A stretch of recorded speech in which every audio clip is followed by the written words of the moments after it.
কারণ ভালোবাসা দিয়ে যা জয় করা যায়, কঠোরতা দিয়ে তা করা যায় না।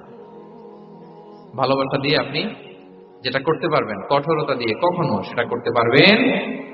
আসুন আমরা হাদিস থেকে শুনি, সিরাত থেকে শুনি। আল্লাহর হাবিব সাল্লাল্লাহু আলাইহি ওয়াসাল্লাম মসজিদে নববীতে বসে আছেন সাহাবাদেরকে নিয়ে। হঠাৎ এক বেদুইনের আগমন। বেদুইন মানে যার মধ্যে নগর জীবনের কোনো নিয়ম কানুন সে দেখেনি, জানে না, বুঝে না। সিভিলাইজেশন বলতে যেটা বুঝি, ভদ্রতা, কার্টিসি, ম্যানার, এটা সে শিখেনি। এরকম এক বেদুইন অনেক দূর পল্লী থেকে মদিনার মসজিদে নববীতে এসেছে, কিন্তু সে ইসলাম ধর্ম গ্রহণ করেছে, মুসলিম।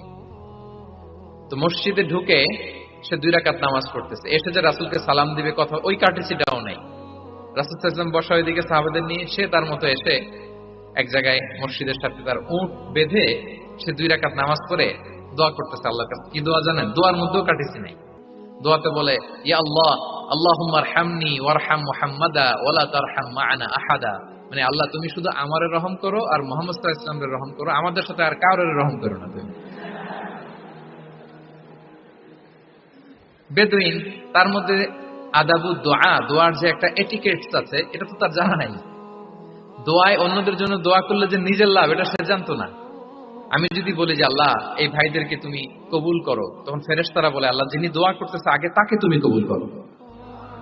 কেউ অসুস্থ, আমি যদি বলি আল্লাহ আমার এই ভাইকে তুমি সুস্থ করো, আল্লাহ ফেরেশতারা বলে আল্লাহ যিনি দোয়া করলেন আগে তার রোগ বালাই থাকলে আগে তাকে সুস্থ করো। এই যে দোয়ার এটিকেটস, আদাব ও দোয়া, এটা সে জানতো না। সে দোয়া করতেছে আল্লাহুম্মা আরহামনি ওয়ারহাম মুহাম্মাদা ওয়ালা তারহাম মা'ানা আহাদা, শুধু আমারে রহম করো, মুহাম্মদ সাল্লাল্লাহু আলাইহি ওয়াসাল্লাম রহম আর কাউরে না।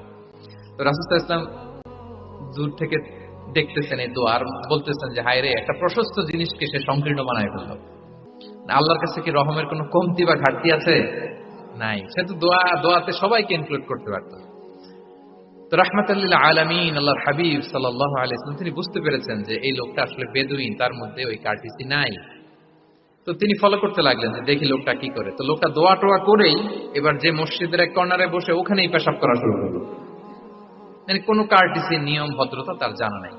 তো তাকে পেশাব করতে দেখে বাকি লোকেরা তো তাকে ধরতে গেল, মারতে গেল। রাসূল সাল্লাল্লাহু আলাইহি ওয়াসাল্লাম বললেন, দাউ, রাখো রাখো, আরে থামো থামো, ওকে কাজ ছাড়তে দাও, ওকে ওর কাজ ছাড়তে দাও। কারণ আপনারা এটা ভালো জানেন যে ওয়াশরুম সারা অবস্থায় যদি কেউ বাইরে থেকে জোরে ডাক দেয় তাহলে অবস্থা খারাপ আছে, ঠিক কিনা বলেন?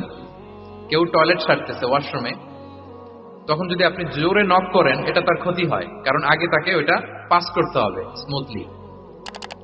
এটাও একটা এটিকেট যে কেউ ওয়াশরুমে গেল, আমাকেও যেতে হবে, তো আমি যে বারবার ডিস্টার্ব না করে ওখানে একটু পায়চারা করতে পারি, একটু হালকা মৃদু শব্দে কাশি দিতে পারি, বা আমি যে বাইরে আছি, সামওয়ান ইজ ওয়েটিং আউটসাইড, এটা তাকে বুঝাতে পারি।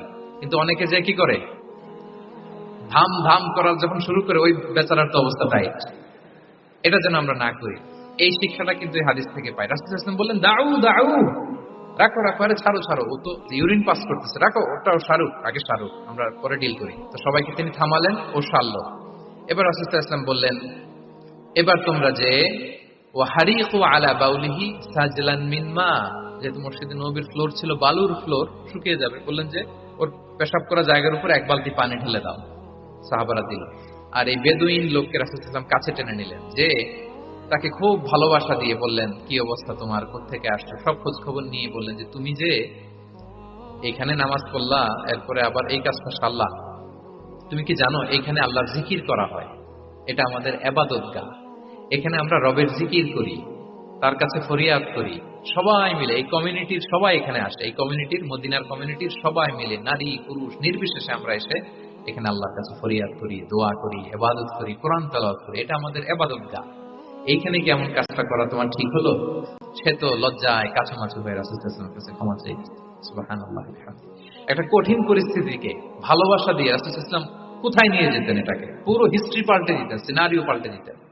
সাহাবারা অবাক হলো, তারাও শিখলো যে না, এরকম করা যাবে না। তখন তাকে এইভাবে ডিল করলেন। আর সাহাবারা যারা রাগারাগি করেছিল, সাহাবীদেরকে রাসূল সাল্লাল্লাহু আলাইহি ওয়াসাল্লাম বললেন, ফা ইন্নামা বুইসতুম মুয়াসসিরিন ওয়া লাম তুবআসু মুআসসিরিন, মনে রাখো তোমরা সহজপন্থী হয়ে প্রেরিত হয়েছো, তোমরা কঠিন কট্টরপন্থী হয়ে, জটিলপন্থী হয়ে প্রেরিত হও নাই। তোমরা কোনো কাজকে জটিল ভাবে সমাধানের দিকে যেও না, সহজ করে সলভ করবা। সুবহানাল্লাহ, সুবহানাল্লাহ।